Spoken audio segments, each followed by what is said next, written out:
کبھی سوچا ہے کہ کیسے ایک بالکل معمولی سی بات، خاص طور پر جب وراثت کا معاملہ ہو، وہ سالوں چلنے والی ایک لمبی عدالتی جنگ میں بدل جاتی ہے؟ آج ہم ایک ایسے ہی کیس کا تفصیلی جائزہ لے رہے ہیں۔ یہ معلومات ہمیں ملی ہے سپریم کورٹ آف پاکستان کے ایک فیصلے سے۔ یہ 12 جنوری 2023 کو سنایا گیا تھا۔ تو قصہ کچھ یوں ہے کہ ایک جانشینی سرٹیفکیٹ کا تنازع تھا جس میں مبینہ فراڈ اور جھوٹی گواہی کے الزامات تھے، اور آخرکار سپریم کورٹ نے کہا کہ یہ تو مطلب سراسر قانونی عمل کا غلط استعمال ہے۔ آج ہم یہی سمجھنے کی کوشش کریں گے کہ آخر یہ معاملہ سپریم کورٹ تک پہنچا کیسے، اس میں کون سے قانونی اصول اہم ہیں، خاص طور پر وہ ضابطہ فوجداری کی دھارا 476 اور ہرجانہ لگالے کا کیا تصور ہے، اور اس سب کا ہمارے انصاف کے نظام پر کیا اثر پڑتا ہے۔ تو چلیے شروع کرتے ہیں۔ تو بنیادی حقائق کیا تھے؟ سارا جھگڑا شروع ہوا صرف آپ یقین کریں 32,185 روپے کے جانشینی سرٹیفکیٹ پر۔ درخواست گزار قاضی نوید الاسلام، ان کے والد نے الزام لگایا تھا اپنے ہی بھتیجے قاضی مبشر شہزاد پر فراڈ کا۔ الزام یہ تھا کہ جب سرٹیفکیٹ کی درخواست دی گئی تو اس میں مرحوم کی بیٹیوں کا یعنی مبشر شہزاد کی بہنوں کا ذکر نہیں کیا گیا۔ جی، اور یہاں دلچسپ بات یہ ہے، بلکہ ستم ظریفی کہیں، کہ جن بہنوں کا نام شامل نہ کرنے پر اتنا ہنگامہ تھا نا، وہ خود عدالت میں پیش ہوئیں، اور انہوں نے باقاعدہ بیان دیا کہ جی ہمیں تو کوئی اعتراض ہی نہیں ہے، ہم اپنا حصہ اپنے بھائی یعنی مدعا علیہ نمبر 3 کے حق میں چھوڑتی ہیں۔ اچھا۔ جی، اور انہوں نے یہ بھی بتایا کہ درخواست گزار کے خاندان سے ان کا ایک اور پراپرٹی کا پرانا تنازع بھی چل رہا ہے۔ اوہو، تو یہ پس منظر تھا۔ بالکل، اس سے کیس کو ایک نیا زاویہ مل جاتا ہے۔ صحیح، اور پھر یہ قانونی سفر دیکھیں۔ پہلے درخواست گزار کے والد نے سرٹیفکیٹ منسوخ کرانے کی درخواست دی، وہ خارج ہو گئی۔ ان کے انتقال کے بعد ان کے بیٹے یعنی موجودہ درخواست گزار نے پھر سے کوشش کی، اب کی بار دفعہ 476 ضابطہ فوجداری کے تحت کارروائی کی درخواست دی، اور وہ بھی خارج ہوئی۔ جی، ٹرائل کورٹ سے خارج ہوئی۔ پھر نگرانی کی درخواست دی، وہ بھی خارج۔ پھر ہائی کورٹ میں ریٹ پٹیشن، وہ بھی خارج۔ مطلب ہر سطح پر ناکامی ہوئی۔ بالکل، لیکن وہ رکے نہیں، معاملہ سپریم کورٹ تک لے گئے۔ یہ ساری کارروائی 1 دہائی سے زیادہ چلتی رہی۔ عدالتوں نے شروع سے ہی ایک بنیادی نقطہ اٹھایا تھا، لوکس سٹینڈی کا، یعنی قانونی حیثیت۔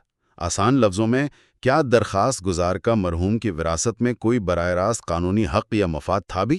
اور جواب کیا تھا؟ جواب تھا نہیں تھا۔ وہ مرحوم کے بھائی کے بیٹے تھے۔ ان کا اپنا موقف یہ تھا کہ وہ تو صرف عدالت کو ایک مبینہ فراڈ کی خبر دے رہے ہیں، ایک مخبر کے طور پر۔ اچھا، تو اگر ان کا براہ راست کوئی تعلق نہیں تھا تو پھر سپریم کورٹ نے کیا فیصلہ کیا؟ مطلب صرف درخواست خارج کر دی؟ نہیں، سپریم کورٹ نے اس معاملے کو بہت سنجیدگی سے لیا اور کافی سخت موقف اپنایا۔ انہوں نے اسے عدالتی عمل کے غلط استعمال کی کلاسک مثال قرار دیا۔ کلاسک مثال؟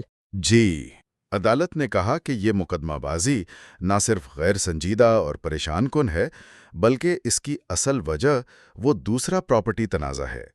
یعنی یہ کاروائی نیک نہیں تھی، بونافائیڈ نہیں، بلکہ بدنیتی، مالافائیڈ اور ذاتی انتقام پر مبنی تھی۔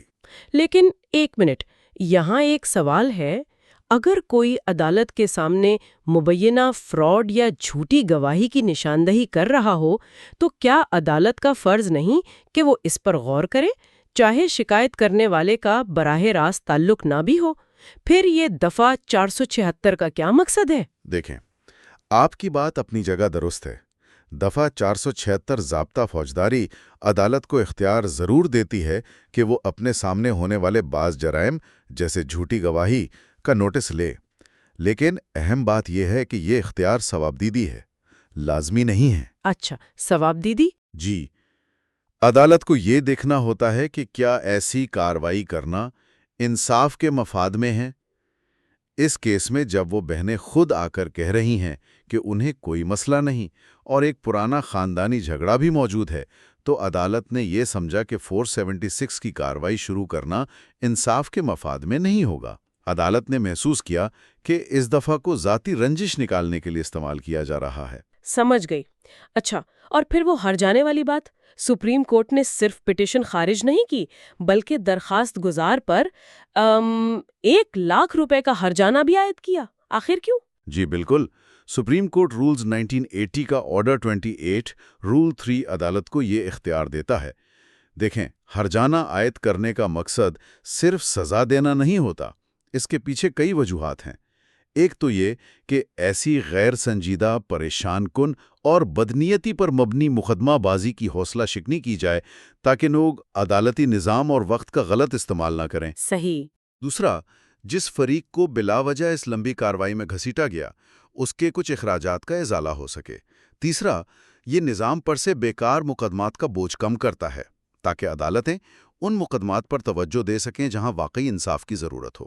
اور شاید یہ بھی کہ لوگ پہلے آپس میں معاملہ حل کرنے کی کوشش کریں۔ بالکل، یہ لوگوں کو ترغیب دیتا ہے کہ عدالت آنے سے پہلے متبادل طریقوں یعنی ADR سے مسئلہ حل کریں، اور یہ آئین کے آرٹیکل 10A میں جو منصفانہ ٹرائل کا حق ہے اس کے وسیع تر تصور سے بھی مطابقت رکھتا ہے۔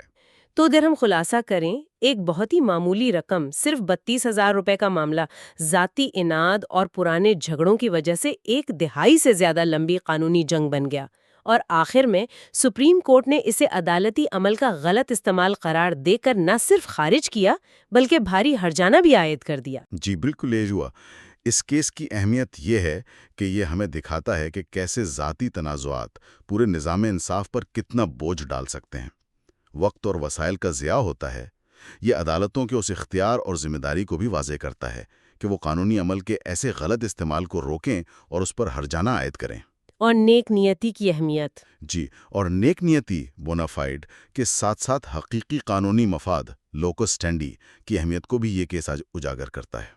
اس فیصلے میں جیسا کہ آپ نے کہا ہرجانے پر زور دیا گیا ہے تاکہ ایسے غیر سنجیدہ مقدمات کو روکا جا سکے، لیکن کیا یہ غور طلب نکتہ نہیں کہ کیا ایسے معاملات کو اس نہج تک پہنچنے سے پہلے ہی روکنے کے لیے مزید مؤثر طریقے ہو سکتے ہیں؟